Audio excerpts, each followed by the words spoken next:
I know, when you and I worked in the health and wellness industry, for a long time, and, we used to coach clients through this, and we talked about, simple things like health, how to deal with health. It was like, oh no, I'm too old now. It's not going to happen. Or, "Ugh, I just love sweets too. Like all these things that we tell ourselves rather than taking responsibility and saying, okay, yes, this is what I have done in the past. However, this is what I want. And I need to take personal responsibility and start to make changes that are going to get me to my goal. So, how do you get someone? 'Cause I know you worked with me a lot and you helped me learn how to teach this a lot, but you are the master at this. How do you get people to really identify? Because it's very hard when you're in it to really see what are my limiting beliefs? Like, what am I believing about myself that really isn't necessarily true, or Yeah. it can be changed? Yeah, so good.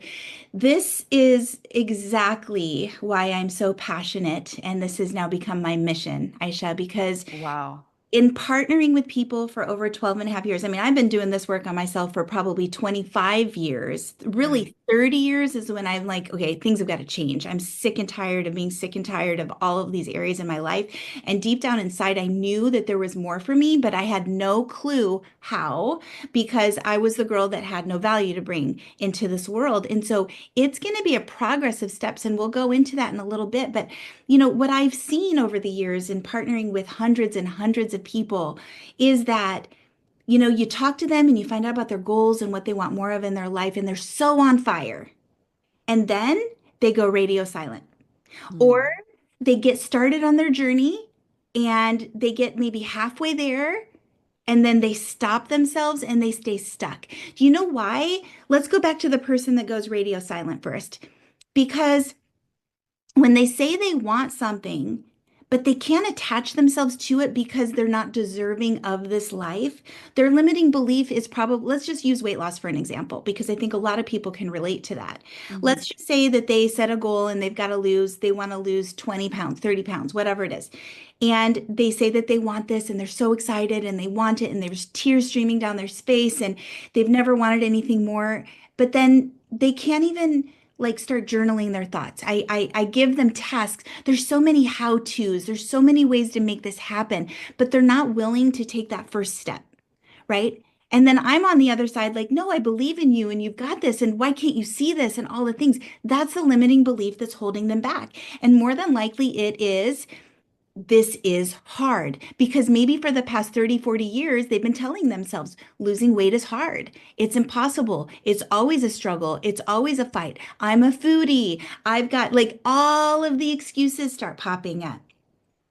And that's preventing them from moving forward, right? That's having the impact on their life. It's staying stuck. It's realizing that there's another road that we want to go on in order to get there. Let's say there's somebody that gets halfway to their goal and then they stop. There's something that's there. And this is where I am so on fire to help people figure this out because I've lived it. I'm still in it. Like we have never arrived. I'm still Right. in it and I'm always discovering more things. I love the saying new level, new devil. You're always moving forward and then growing and then stretch yourself, but the first step on that, I think I've kind of gone all over the place here with I think your question, like understanding and knowing how to identify them. The awareness is the first step. You got to want it too. Like if you don't want to change, you're not going to. It doesn't matter what I say. It doesn't matter how many books you read or how many seminars you go to or how many action steps you put down and how organized you get. It does not matter because the how-tos don't matter. You want to start with why do I want it? There's always an underlying reason of how deeply attached are you to wanting to make that change in your life. And if the intrinsic motivation deep down within your soul is like, I don't want to live this way anymore, regardless of what your goal is or what area you want to move forward in your life. You got to want it so bad, like that you are eating, sleeping, dreaming about this goal and how this is going to impact your life. You want to think about what life is going to be like on the other side more than putting the effort into focusing only on the struggle that you're stuck in. Because that's the thing is you got to, what you focus on grows. So think about Yes. that. you That know? is true. Yeah. I mean, and I love that. We used to see that all the time. Where you put your energy or what you focus on will grow.